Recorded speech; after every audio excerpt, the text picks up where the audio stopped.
nuestro Salvador, el cual quiere que todos los hombres sean salvos y vengan al conocimiento de la verdad. Porque esto es bueno y agradable delante de Dios nuestro Salvador, el cual quiere que todos los hombres sean salvos y vengan al conocimiento de la verdad, de la verdad, de la verdad.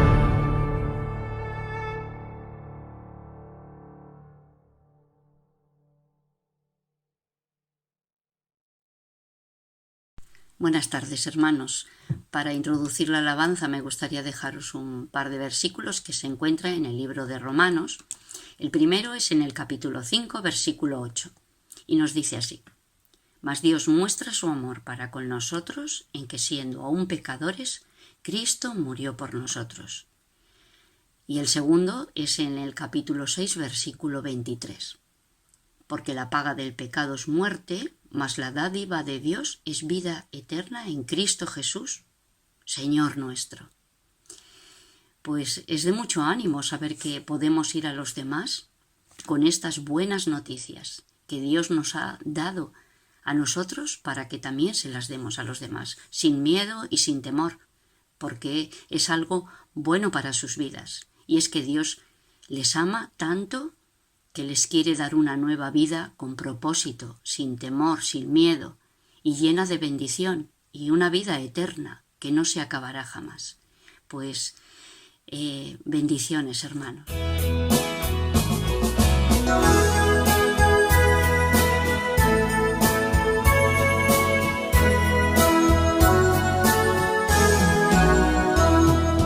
No te dé temor hablar por Cristo, haz que brille en ti su luz.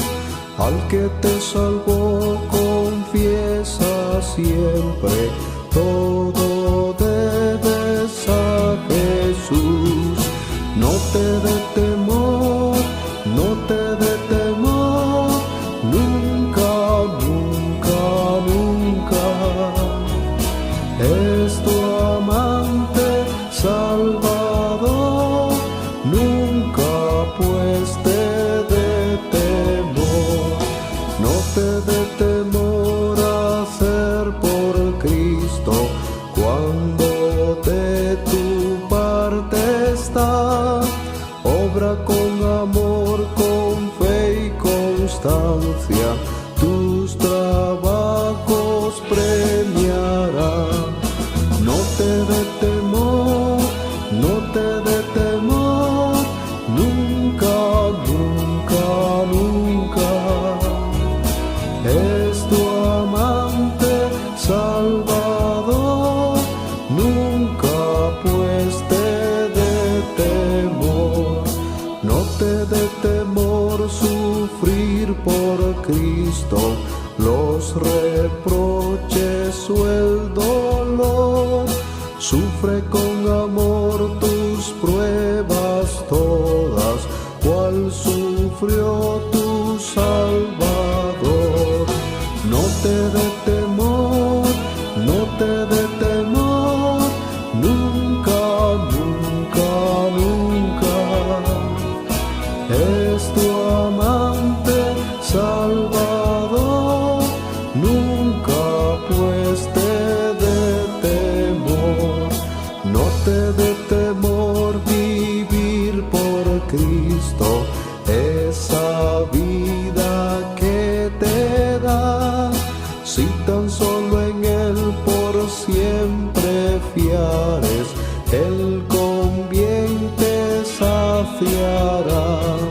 No te dé temor, no te dé temor, nunca, nunca, nunca.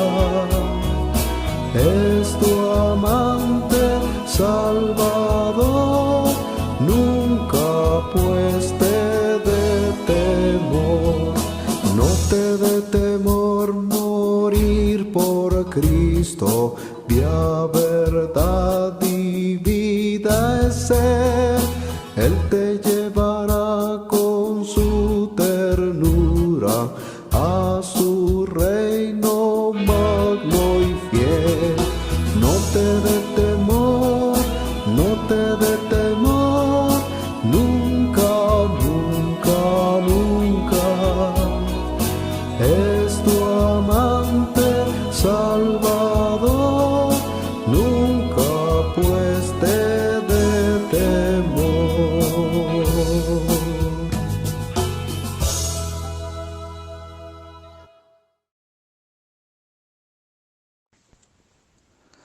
Buenas tardes, hermanos. Continuamos con la segunda epístola del apóstol Pedro, como venimos haciendo todos los jueves. Continuamos en el capítulo 2. Este capítulo 2 es un capítulo que está dirigido a denunciar a los falsos maestros con sus falsas enseñanzas y sus consecuencias, ¿no?, que traían esas enseñanzas.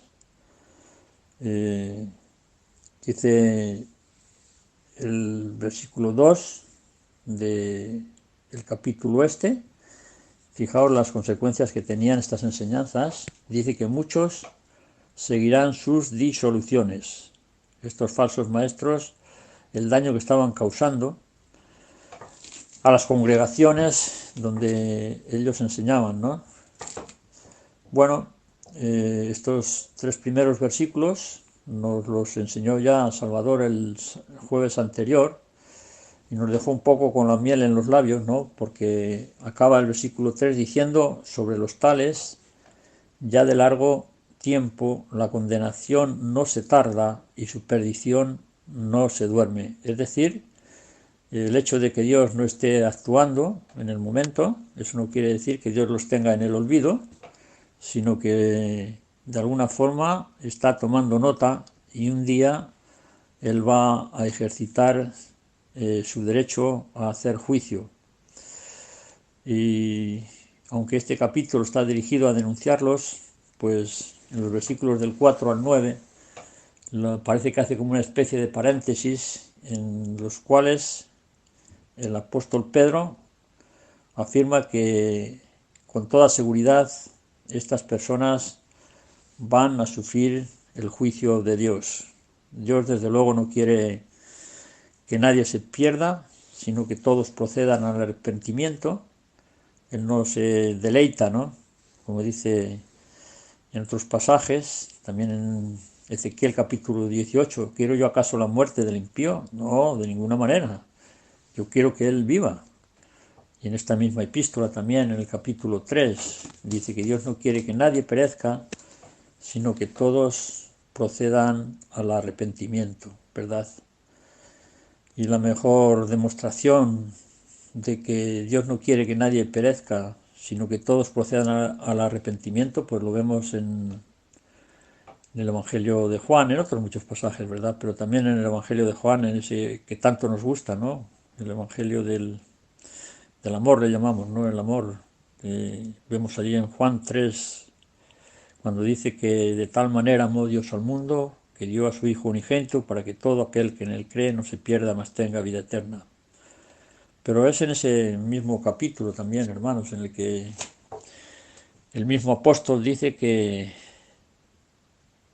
el que cree en él, es decir, en Jesucristo, el que cree, pues no será condenado, ¿no? En el versículo 36 dice el que cree, pues de alguna forma tiene vida eterna, pero el que no cree no verá la vida, sino que la ira de Dios está sobre él. Fijaos, en el mismo capítulo, el que en él cree tiene vida eterna, pero el que no cree no verá la vida, sino que la ira de Dios está sobre él. ¿Cómo es posible? No, pues es así, porque si Dios ha hecho ya todo para salvarnos y nosotros, para que no cayera su ira sobre nosotros, y nosotros voluntariamente lo rechazamos, pues finalmente se va a cumplir, ¿no?, esa sentencia, ¿no? Bueno, pues ese Dios de amor que nos habla la Biblia y todo también, Y también vemos, no solamente en el Evangelio de Juan, sino allí en el Apocalipsis, que hemos venido viendo estos jueves, en el capítulo 6, cuando los que están sobre la tierra, cuando el Señor Jesucristo viene, dice que mandan que librarse de la ira del Cordero, ¿no? Y están ahí, ¿no? Es decir, cuando Jesucristo vuelva otra vez ya no será así, como vino la primera vez, sino que ya vendrá con juicio, ¿no? Vendrá en juicio para juzgar, ¿no? Pues en estos pasajes nos habla el apóstol Pablo de un juicio que Dios ya ejercitó en la antigüedad. Dice que en el versículo 4 Dios no perdonó a los ángeles, no perdonó al mundo del tiempo de Noé y tampoco perdonó a los habitantes de Sodoma y de Gomorra. Y si no perdonó a ellos, lo que Pedro está diciendo aquí, que tampoco va a perdonar a estas personas, a estos falsos maestros, ¿no? Pero vamos a leer los versículos del 4 al 9. Dice así: porque si Dios no perdonó a los ángeles que pecaron, sino que arrojándolos al infierno los entregó a prisiones de oscuridad para ser reservados al día del juicio. Versículo 5 dice: y si no perdonó al mundo antiguo, sino que guardó a Noé, pregonero de justicia, con otras 7 personas, trayendo el diluvio sobre el mundo de los impíos, y si condenó por destrucción a las ciudades de Sodoma y de Gomorra, reduciéndolas a ceniza y poniéndolas de ejemplo a los que habían de vivir impíamente, y libró al justo Lot, abrumado por la nefanda conducta de los malvados, porque este justo moraba entre ellos, afligía cada día su alma justa, viendo y oyendo los hechos inicuos de ellos. Versículo 9, sabe el Señor librar de tentación a los piadosos y reservar a los injustos para ser castigados en el día del juicio. Bueno, empieza el primer ejemplo que nos pone el apóstol. Es un ejemplo que tiene su lugar en el cielo. Versículo 4 dice: porque si Dios no perdonó a los ángeles que pecaron. Y aquí nos encontramos con un problema.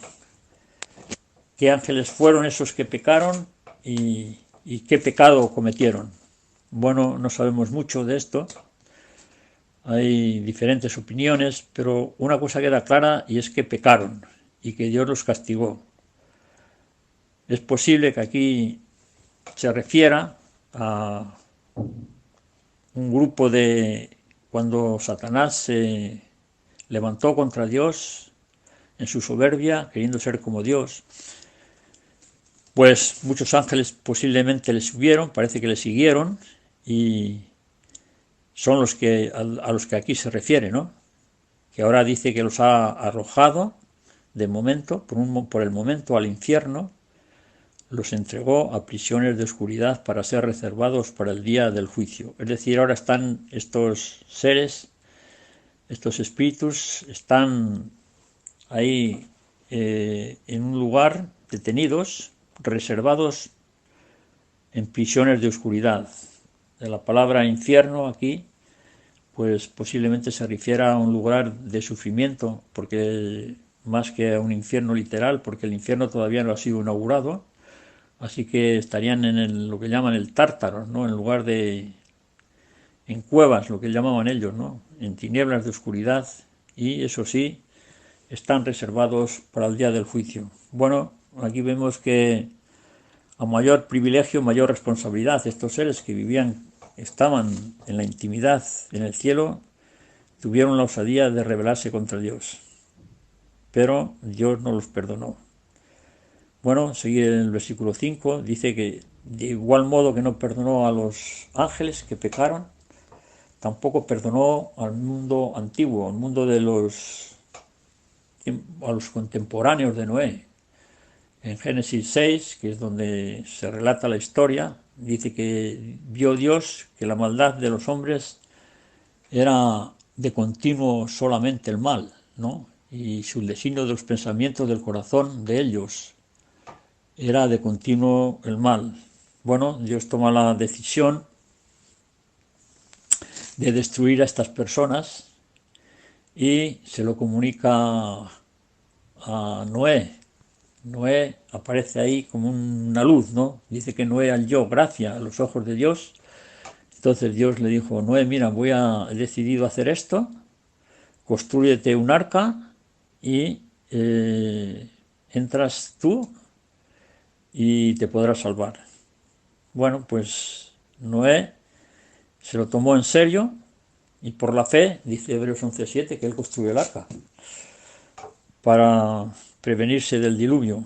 Ahora imaginemos a Noé, la fe de Noé, ¿no? Allí Noé en el monte talando árboles, luego ensamblándolos para construir un barco, ¿no? Una barca. Y los contemporáneos, pues de él, pues, bueno, Noé, ¿qué estás haciendo? Dicen, bueno, mira, Dios me ha dicho esto. En ese sentido, va a llover y Dios me ha dicho que construya un arca y todo. Y bueno, pues ellos parece que no le hicieron mucho caso. Pero el testimonio que él les dejó dice que fue un pregonero de justicia, y no fue pregonero de justicia no solamente con las palabras que posiblemente les diría, sino también con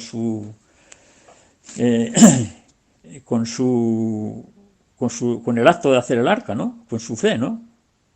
Porque hacer un barco ahí, un arca ahí donde no llovía, pues y el tiempo que le costó hacerla, ¿no? Pasaron los días, los meses, los años. A la vez eso fue un testimonio para sus contemporáneos. Ya y en el capítulo 3, el versículo 20 de la primera epístola, habla de que esperada la paciencia de Dios en los días de Noé, pues nos dice en el capítulo 3, versículo 20, esperaba la paciencia de Dios en los días de Noé mientras se preparaba el arca. Es decir, Dios mantuvo la paciencia y el testimonio en esta gente que le había dado la espalda a Dios, y testimonio tuvieron, oportunidad tuvieron, la desaprovecharon y finalmente vino el juicio, vino el diluvio y murieron ahogados, ¿no? Un poco también nos pasa a nosotros ahora cuando hablamos del Evangelio, le decimos a las personas cosas, mira, hay una resurrección, hay que dar cuentas un día o lo que sea, pues la gente pues se ríe de ti, unos lo hacen descaradamente, otros no. Dice el Señor que como en los días de Noé, nos dicen los evangelistas allí, en Mateo 24 y Lucas, que la venida del hombre será como en los días de Noé, estaban comiendo, bebiendo, casándose y dándose casamiento, y no se percataron de que no se tomaron en serio esto hasta que ya, una vez que vino el diluvio, ya era tarde. Pero Dios les dio la oportunidad y ellos la desaprovecharon. Qué pena, ¿no? Dios le dio la oportunidad, se burlaban de él, posiblemente, y como en los días de Noé. Pero también luego se dice el versículo 6 al 8, tenemos otra escena, esta también terrenal, dice, y si condenó por destrucción a las ciudades de Sodoma y de Gomorra, reduciéndolas a cenizas y poniéndolas como ejemplo de los que habían de vivir impíamente. Bueno, aquí tenemos otro acto de juicio, porque Dios decidió destruir estas ciudades por la conducta que ellos llevaban, ¿no? Que tenían, ¿no? Pero aquí hay una anécdota, hermanos, que es por un lado es una nota triste en estos pasajes, en estos tres versículos, en los versículos 7 y 8, dice, y libró al justo Lot, abrumado por la nefanda conducta de los malvados, porque este justo, que moraba entre ellos, afligía cada día su alma justa, viendo y oyendo los hechos inicuos de ellos. Ahora, por lo que vemos en Génesis, el pecado de Sodoma y de Gomorra tenía que ser muy grande, y el sufrimiento de este hombre pues también era grande. Dice que estaba abrumado, versículo 7, y estaba afligida cada día, y dice que cada día su alma, viendo y oyendo lo que ellos hablaban y lo que ellos hacían. Me imagino que qué vería Lot para que estos hombres le hicieran sufrir de esa manera.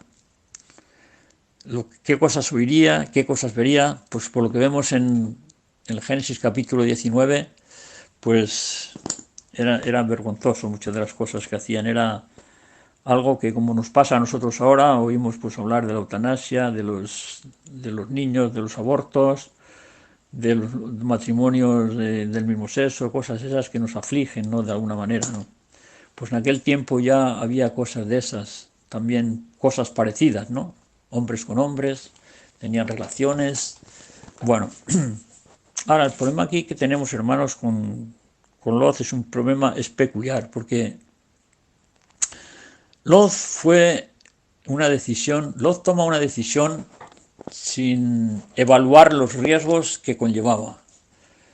Dice en el capítulo 13, porque hay una escena en el capítulo 13 en la que llegó un momento en que los pastores de su tío y él y los suyos, los de su tío Abraham, pues tenían conflicto en cuanto a pacer las ovejas, y llegó un momento que discutían y reñían. Entonces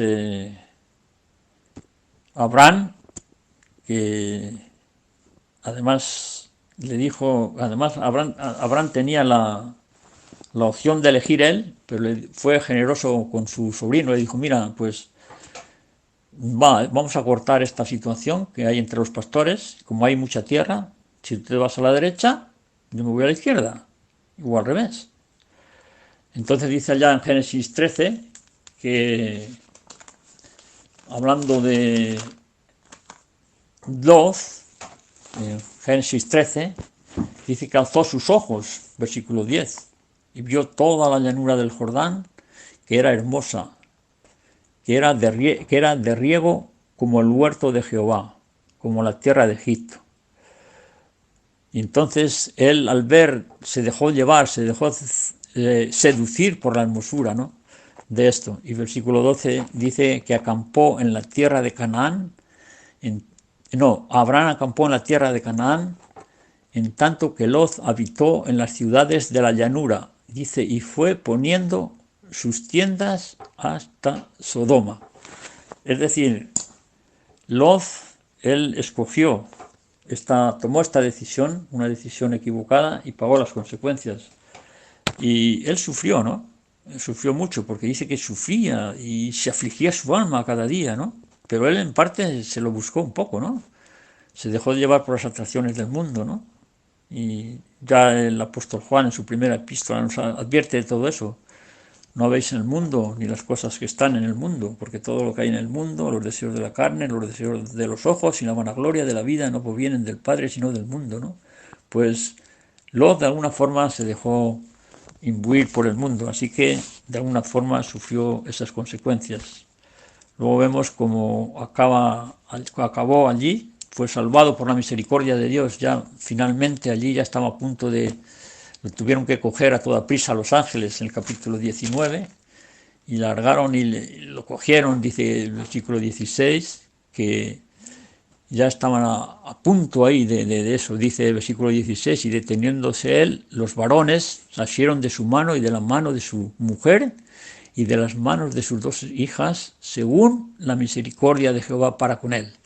Es decir, Dios tuvo misericordia de él, de este hombre que se dice de él que era justo, pero a juzgar por la conducta que vemos en Génesis, pues no lo parece, ¿no? Pero si Dios dice que era justo, es así. Dios, que conoce el corazón, este hombre todavía seguía confiando en Dios, y era justo no por lo que él había hecho, porque su vida dejaba mucho que desear. Bueno, en realidad nadie es justo por sí mismo, ¿no? Y entonces Dios le declaró justo como lo declaró Abraham, solamente que entre la conducta de Abraham y la de sus sobrinos, Lot, pues había mucha diferencia, ¿no? Y entonces Dios en su misericordia lo libró, ¿no? Hay una nota también, hermanos, que no hemos de olvidar, en Isaías capítulo 1 y versículo 19, que luego el apóstol recuerda en Romanos capítulo 9, dice que si el Señor no nos hubiese dejado un remanente, seríamos como Sodoma y semejantes a Gomorra. Y si el remanente, en el Antiguo Testamento se habla mucho del remanente del pueblo de Dios, que eran los fieles, ¿no? Y podríamos decir que en el mundo sería la Iglesia, ¿no? Pero el remanente por excelencia es el Señor Jesucristo. Si el Señor nos hubiera dejado un remanente para salvarnos, nadie seríamos salvos. Seríamos como Sodoma y semejantes a Gomorra. Gracias a su misericordia y gracias a Él estamos donde estamos. Finalmente acaba el versículo 9 y dice: sabe el Señor librar de tentación a los piadosos y reservar a los justos para el día del juicio. Parece que Dios hace una diferencia entre el pecador que se ha acogido a su misericordia y el que no se ha acogido. El que no se ha acogido a su misericordia, que la ha desechado, como los contemporáneos de Noé y de Sodoma y de Gomorra, pues van a sufrir el juicio de condenación. Pero los que han venido al Señor, y concretamente más a Cristo, pues Dios se acogen a su misericordia y el Señor pues los acepta, ¿no? Dice el Salmo 1 y versículo 6, porque Jehová conoce el camino de los justos, mas la senda de los malos perecerá. Señor, te damos gracias en esta tarde una vez más por tu palabra, oh Señor, que nos enseña, nos consuela, nos amonesta, oh Señor. Y en esta tarde te damos las gracias por Jesucristo, Señor, que hizo posible que tu juicio, el juicio que tú podías enviar sobre nosotros por ser pecadores, cayó sobre tu Hijo Jesucristo, que Él es el remanente por excelencia, el que llevó en sus hombros el pecado de todos nosotros. Gracias por Él y por su obra en la cruz del Calvario. Te alabamos y te bendecimos en esta tarde, en su nombre y por sus méritos. Amén.